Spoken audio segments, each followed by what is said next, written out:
쿵. 천장이 무너지는 소리가 밤하늘을 갈랐습니다.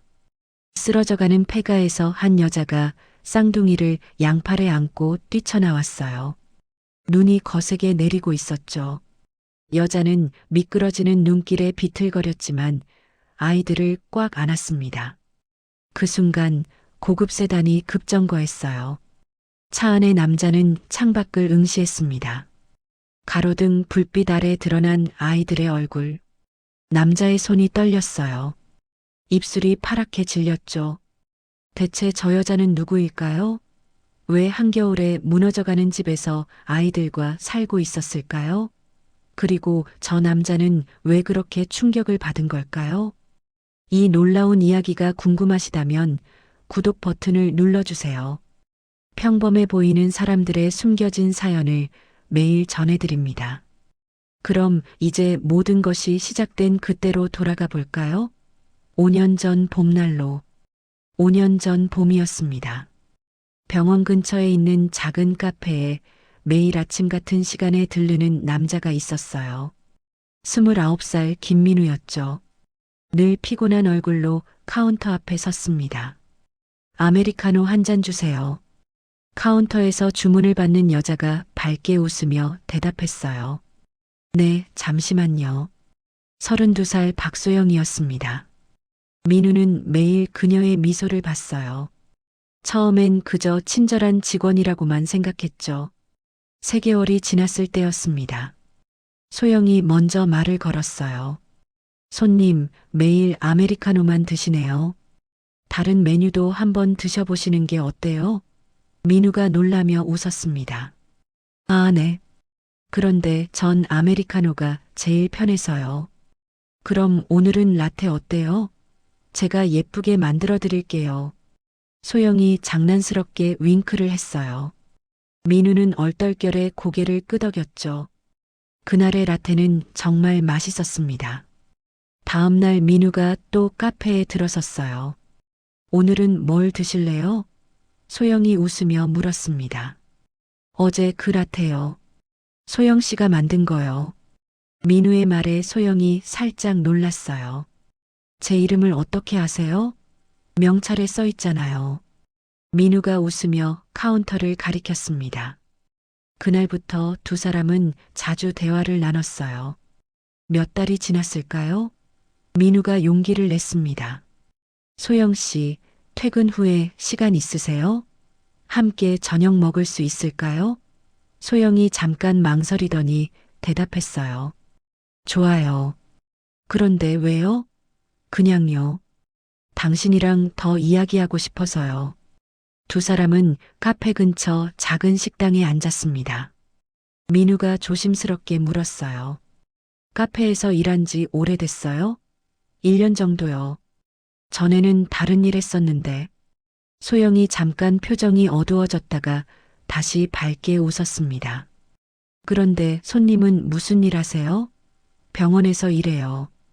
민우가 짧게 대답했죠. 의사세요? 아, 비슷한 일이요. 민우는 자세한 이야기를 피했습니다. 한 달 후 민우가 고백했어요. 소영 씨, 저 당신이 정말 좋아요. 만날 때마다 행복해요. 소영은 잠시 놀란 표정을 지었습니다. 그리고 천천히 미소 지었죠. 저도 그래요. 손님을 기다리는 게 하루 중 제일 좋은 시간이었어요. 두 사람은 연애를 시작했습니다. 주말마다 만나 영화를 보고 공원을 걸었어요. 1년이 흘렀습니다. 민우는 확신했어요. 이 사람과 평생 살고 싶다고. 하지만 그가 몰랐던 게 있었습니다. 곧 모든 것이 달라질 거라는 걸요. 어느 날 밤이었습니다. 소영의 휴대폰이 울렸어요. 모르는 번호였죠. 여보세요? 박소영 씨 맞으십니까? 낯선 남자의 목소리가 들렸습니다. 어머니가 쓰러지셔서 병원에 계십니다. 소영은 심장이 멎는 것 같았어요. 급히 병원으로 달려갔습니다. 응급실 침대에 어머니가 누워 있었어요. 얼굴이 창백했죠. 엄마, 엄마. 소영이 어머니의 손을 잡았습니다. 의사가 다가왔어요. 과로와 스트레스로 쓰러지셨어요. 며칠 입원하셔야 할 것 같습니다. 병원비는 얼마나 나올까요? 소영이 떨리는 목소리로 물었습니다. 검사 비용까지 합치면 한 500 정도 예상됩니다. 의사가 차트를 보며 말했죠. 소영은 고개를 끄덕였지만 머릿속이 하얘졌어요. 500만 원이라니. 그날 밤 소영은 민우에게 전화를 걸었습니다. 민우야, 나 지금 엄마 병원에 있어. 무슨 일이야? 민우의 목소리가 급해졌어요. 엄마가 쓰러지셨어. 병원비가 너무 많이 나와서 어떡하지? 소영의 목소리가 떨렸습니다. 내가 도와줄게. 얼마나 필요해? 민우가 바로 말했죠. 아니야. 괜찮아. 내가 해결할게. 소영아, 나한테 부탁해. 우린 연인이잖아. 고마워. 근데 내가 할 수 있어. 정말 괜찮아. 소영은 전화를 끊었습니다. 며칠 후 소영이 민우를 만났어요. 표정이 밝아 보였습니다. 어머니는 어때? 민우가 물었죠. 많이 좋아지셨어. 그리고 나도 일자리 하나 구했어. 정말? 어디서? 민우가 기뻐하며 물었습니다. 소영이 잠깐 망설이더니 대답했어요. 노래방이야. 거기서 도우미 일하기로 했어. 급여가 좋더라고. 민우의 얼굴이 굳었습니다. 노래방 도우미? 응. 시간당 급여가 카페보다 3배야. 몇 달만 하면 병원비 갚을 수 있어. 소영이 억지로 밝게 웃었어요. 민우는 할 말을 잃었습니다. 그 일이 얼마나 힘든지 알고 있었거든요. 소영아, 정말 그래야 해? 내가 도와줄 수 있는데. 민우야, 난 내 돈으로 우리 엄마 병원비 내고 싶지 않아. 내가 해결하고 싶어. 이해해줘. 소영의 눈빛이 단호했습니다. 민우는 한참을 고민하다 고개를 끄덕였어요. 알았어. 내가 원한다면. 하지만 힘들면 언제든 말해. 내가 옆에 있을게. 고마워. 소영이 민우의 손을 꽉 잡았습니다. 일주일 후 소영은 노래방에서 일을 시작했어요. 화려한 옷을 입고 손님들 앞에 앉았습니다. 웃어야 했고 술을 따라야 했죠. 집에 돌아오면 온몸이 아팠어요. 하지만 참았습니다. 어머니를 위해서. 민우는 변함없이 소영을 지지했어요. 하지만 두 사람은 몰랐습니다. 이 선택이 얼마나 큰 파장을 불러올지. 민우는 결심했습니다. 부모님께 소영을 소개하기로요. 저녁 식사 자리에서 민우가 조심스럽게 말했어요. 아버지, 어머니, 제가 소개시켜드리고 싶은 사람이 있습니다. 아버지 김태준이 신문을 내려놓았어요. 누군데? 제 여자친구입니다. 결혼하고 싶습니다. 민우의 말에 어머니 오수진이 눈을 빛냈습니다. 정말? 어떤 집 딸이니? 병원 근처 카페에서 일하는 분이에요. 태준의 표정이 굳었어요. 카페 직원? 네. 착하고 좋은 사람입니다. 며칠 후였습니다. 태준이 사설 탐정을 고용했어요. 며칠 뒤 보고서가 도착했죠. 태준과 수진이 서재에서 그 보고서를 펼쳤습니다. 첫 장에 사진이 붙어 있었어요. 노래방 앞에서 화려한 옷을 입고 나오는 소영의 모습. 현재 직업, 노래방 도우미. 그 문장을 본 수진의 얼굴이 하얗게 질렸어요. 뭐라고요? 당장 민우를 불러. 그날 저녁 거실에서 대결이 벌어졌습니다. 민우가 집에 돌아왔을 때 부모가 소파에 앉아 기다리고 있었어요. 앉아라. 태준의 목소리가 차갑게 가라앉았습니다. 민우는 본능적으로 느꼈어요. 뭔가 들켰구나. 이게 뭐니? 수진이 보고서를 민우 앞으로 밀었습니다. 민우는 그것을 내려다봤어요. 노래방 도우미. 그 단어가 눈에 들어왔죠. 네, 맞습니다. 제 여자친구예요. 미쳤구나. 수진이 소리쳤어요. 노래방 여자를 우리 집에 데려올 생각이야? 어머니, 소영이는 어머니 병원비 때문에 어쩔 수 없이 한 거예요. 변명하지 마. 그런 환경에서 자란 애가 제대로 되겠어? 수진의 목소리가 날카로웠습니다. 환경이 뭐가 중요합니까? 사람을 봐야죠. 민우야. 태준이 차갑게 말했어요. 그런 일하는 여자가 돈 때문에 내게 붙은 거 아니겠니? 아버지, 소영이는 그런 사람 아니에요. 증명해봐. 어떻게 증명할 건데? 태준이 팔짱을 꼈습니다. 민우는 주먹을 쥐었어요. 증명 같은 거 필요 없어요. 전 소영이를 믿어요. 좋아. 태준이 일어섰습니다. 그럼 선택해. 그 여자냐, 이 집이냐? 소영이요. 민우의 대답은 단호했습니다. 뭐라고? 수진이 벌떡 일어났어요. 전 소영이 없이는 못 살아요. 나가. 태준이 손가락으로 문을 가리켰습니다. 다시는 돌아오지 마. 민우는 고개를 숙였어요. 알겠습니다. 다음 날 민우는 짐을 쌌습니다. 소영과 함께 작은 전세방으로 이사했어요. 소영은 노래방을 그만두고 편의점 알바를 시작했습니다. 민우는 다른 병원에서 레지던트 일을 계속했죠. 몇 달이 지났습니다. 저녁 무렵이었어요. 태준의 병원 원장실에서는 회식 준비가 한창이었습니다. 같은 시각 병원 뒤편에서 소영이 청소복을 입고 복도를 닦고 있었어요. 수진이 복도를 지나갔습니다. 소영과 단 3미터 거리였죠. 하지만 수진은 바닥을 닦는 청소부를 보지 않았어요. 그냥 지나쳤습니다. 소영도 고개를 숙인 채 걸레질을 했죠. 두 사람의 세상은 이렇게 달랐습니다. 민우와 소영은 작은 행복을 만들어가고 있었습니다. 하지만 운명은 잔인했어요. 그날 밤 민우는 응급실 당직이었습니다. 자정이 넘었을 때 앰뷸런스가 도착했어요. 교통사고 환자였죠. 의식이 없었습니다.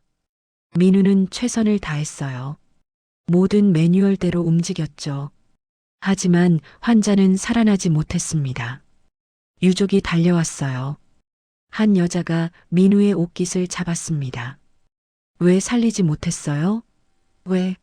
죄송합니다. 최선을 다했지만 민우의 목소리가 떨렸어요. 최선을 다했다고요? 제 남편이 죽었는데? 여자가 울부짖었습니다. 병원 측은 조사에 들어갔어요. 민우의 처치는 정확했습니다. 아무 문제가 없었죠. 하지만 민우는 달랐어요. 밤마다 그날이 떠올랐습니다. 만약 내가 1초라도 더 빨랐다면, 만약 다른 방법을 시도했다면, 그 생각들이 민우를 잠식했어요. 소영이 걱정스럽게 물었습니다. 민우야, 괜찮아? 요즘 잠도 안 자는 것 같아. 괜찮아. 그냥 좀 피곤해서. 민우가 억지로 웃었어요. 하지만 소영은 알고 있었습니다. 민우가 무너지고 있다는 걸. 한 달이 지났습니다. 민우는 점점 말이 없어졌어요. 밥도 제대로 먹지 않았죠. 어느 날 저녁 소영이 민우를 꽉 안았습니다. 민우야, 내 얘기 좀 들어봐. 당신 잘못이 아니야. 병원에서도 그랬잖아. 알아. 머리로는 알아. 민우의 목소리가 갈라졌어요. 근데 가슴이 너무 아파. 내가 더 잘했어야 했는데. 당신은 최선을 다했어. 그걸로 충분해. 소영이 민우의 얼굴을 감싸쥐었습니다. 난 충분하지 않았어. 소영아, 미안해.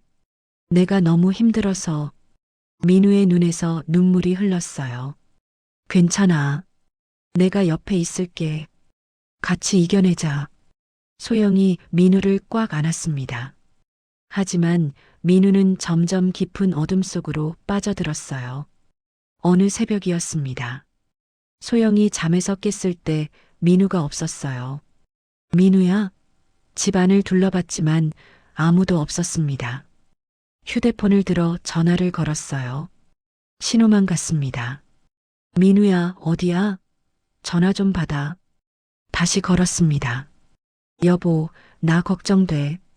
어디 있어? 다시 또 걸었어요. 제발 전화 받아. 10통의 부재중 전화. 하지만 민우는 받지 않았습니다. 사흘이 지났습니다. 소영의 휴대폰이 울렸어요. 모르는 번호였죠. 여보세요? 박소영 씨 맞으십니까? 경찰입니다. 네, 맞는데요. 소영의 심장이 뛰기 시작했어요.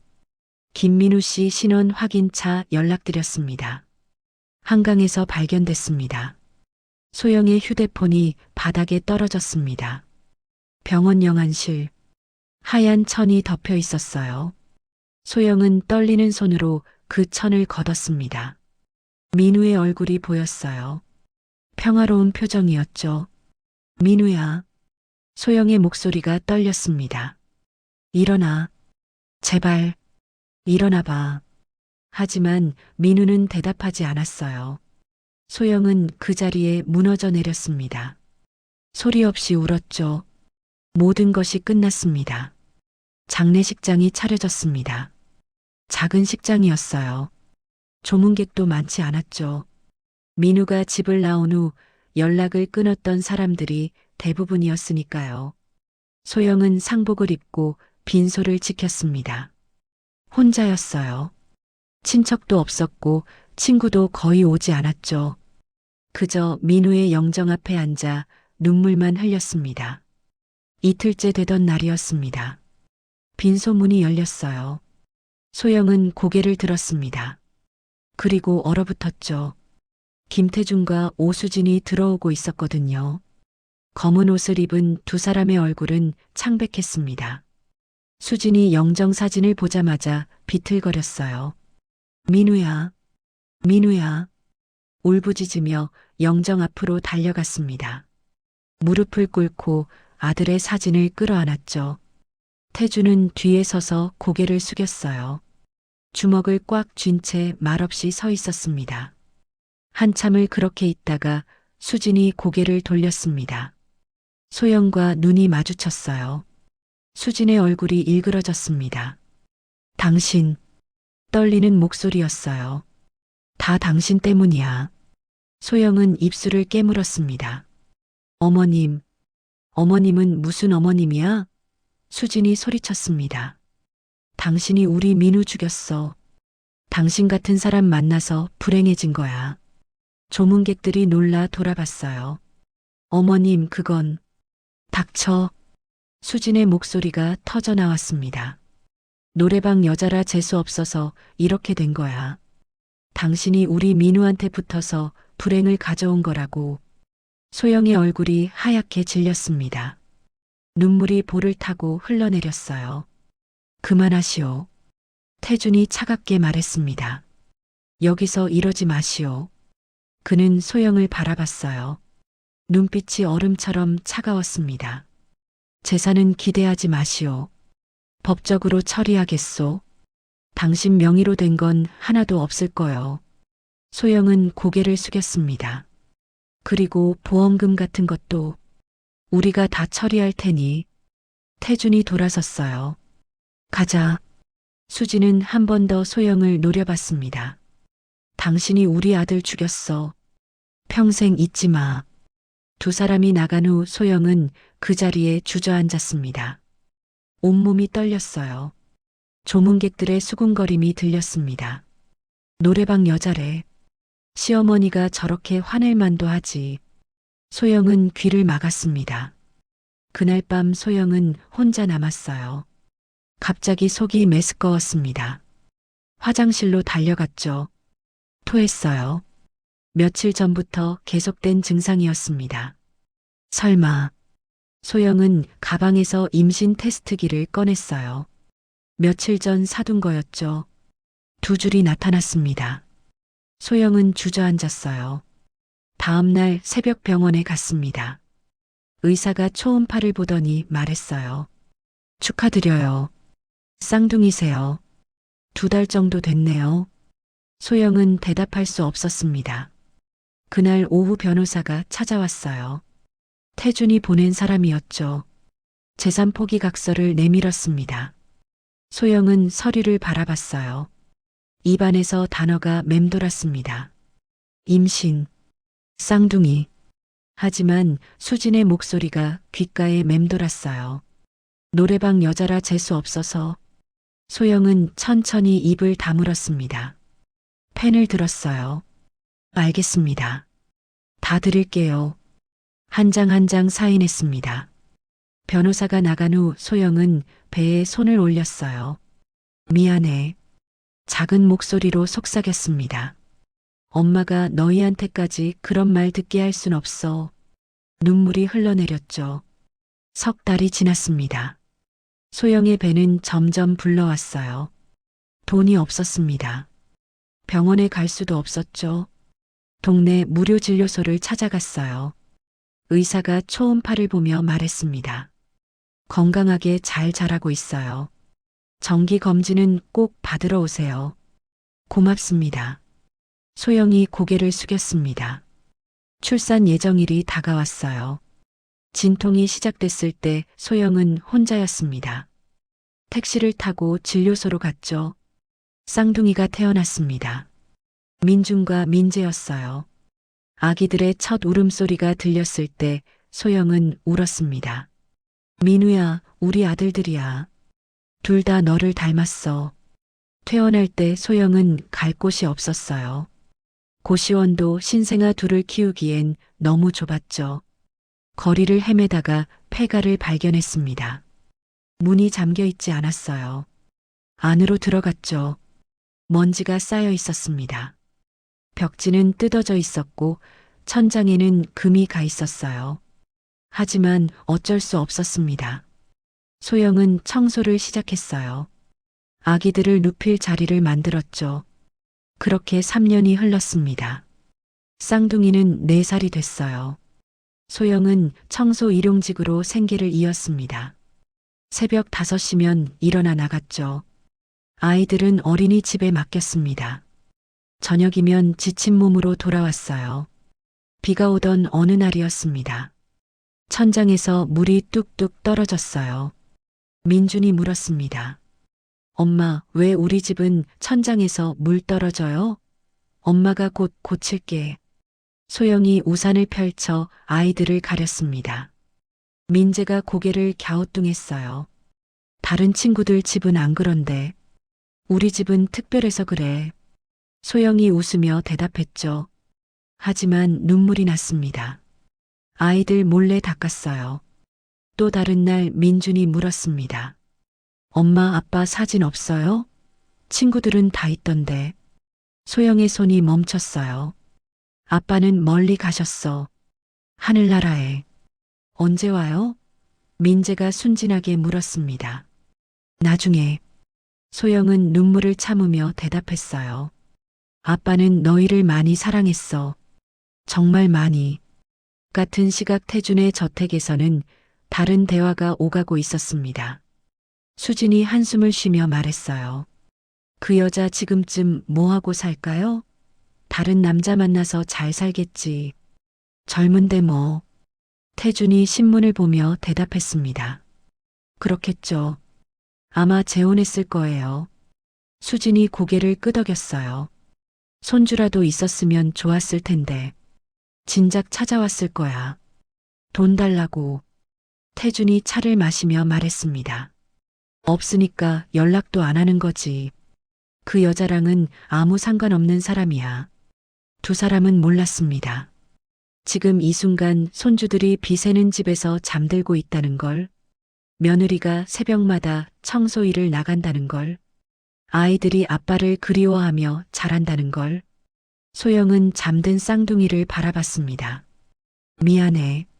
엄마가 너희한테 이런 집밖에 못 해줘서. 하지만 엄마는 너희가 있어서 행복해. 정말이야. 눈물이 흘렀습니다. 하지만 포기할 수 없었어요.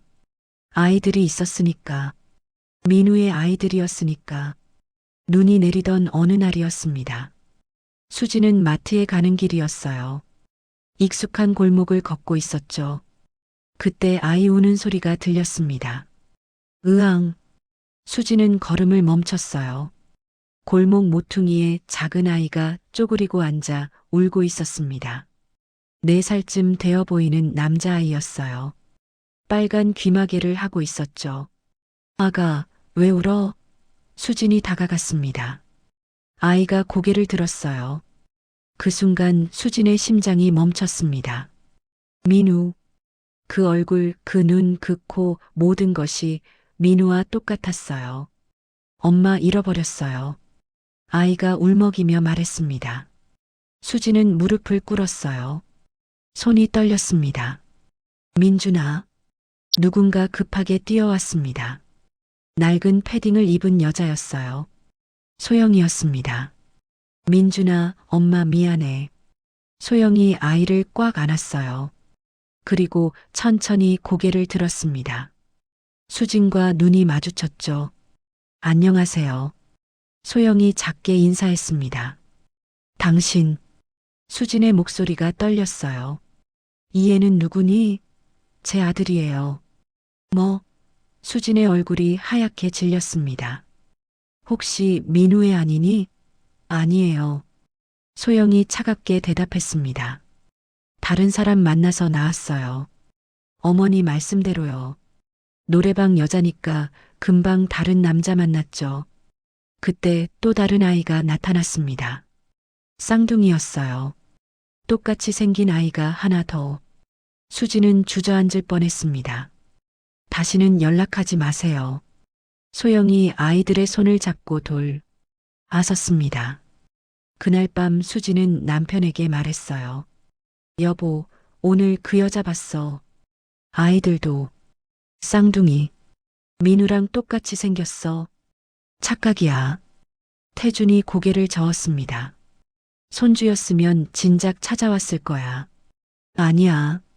난 확실히 봤어. 며칠 후였습니다.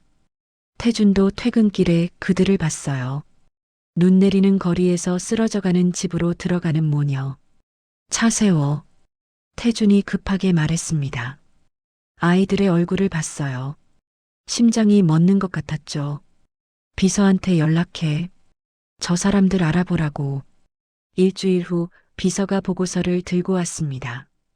회장님 확인했습니다. 태준과 수진이 서류를 펼쳤어요. DNA 검사 결과였습니다. 친자관계 확률 99.99%. 수진의 손에서 서류가 떨어졌습니다. 우리 손주야. 정말 우리 손주였어. 태준은 다음 장을 넘겼어요. 사진들이 있었습니다.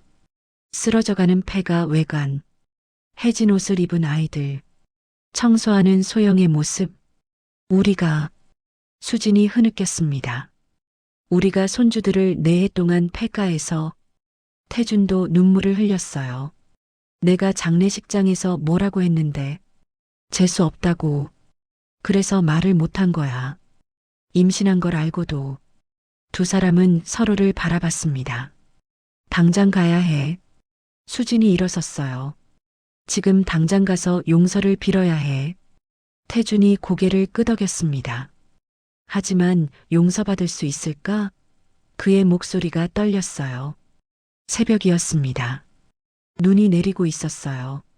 폐가 앞에 두 사람이 무릎을 꿇고 앉아 있었습니다. 김태준과 오수진이었죠. 새벽 3시부터 그 자리에 있었어요. 회장님 차에 계시죠? 기사가 걱정스럽게 말했습니다. 안 돼. 여기서 기다려야 해. 태준이 고개를 저었어요. 2시간이 지났습니다. 오전 5시가 됐을 때 문이 열렸어요. 소영이 나왔습니다. 그리고 얼어붙었죠. 눈밭에 무릎 꿇은 시부모를 봤거든요. 왜 여기 계세요? 소영의 목소리가 떨렸습니다. 소영아, 미안하다. 수진이 울먹였어요. 우리가 정말 잘못했어. 이미 늦었어요. 소영이 고개를 저었습니다. 다시는 연락하지 마세요. 제발 한 번만. 태준이 고개를 숙였어요. 우리한테 기회를 줘. 평생 속죄하며 살게. 필요 없어요. 소영의 목소리가 차갑게 가라앉았습니다. 어머니가 장례식장에서 뭐라고 하셨는지 기억하세요? 재수 없는 여자라고 하셨잖아요. 그때 임신했다는 걸 알고도 말 못했어요. 애들한테까지 그런 말 듣게 할 순 없었으니까. 수진이 흐느껴 울었습니다. 미안해. 정말 미안해. 그때 문이 열렸어요. 민준과 민재가 나왔습니다. 엄마, 왜 안 들어와? 쌍둥이가 밖을 내다봤습니다. 그리고 눈밭의 노인들을 봤죠. 할머니, 민준이 기억했습니다. 저번에 봤던 할아버지도 민재가 가리켰어요. 두 아이가 천천히 다가갔습니다. 할머니 왜 울어요? 민준이 수진의 눈물을 닦아줬어요. 수진은 아이를 꽉 안았습니다. 미안해. 할머니가 정말 미안해. 태준도 쌍둥이를 안았어요. 목 놓아 울었습니다. 우리 손주들, 우리 손주들. 할아버지 울지 마. 괜찮아. 민재가 할아버지 등을 토닥였습니다. 소영은 그 모습을 보며 무너져 내렸어요. 조건이 있어요. 소영이 떨리는 목소리로 말했습니다. 뭐든지 말해. 태준이 대답했어요. 애들한테 절대 상처 주는 말 하지 마세요.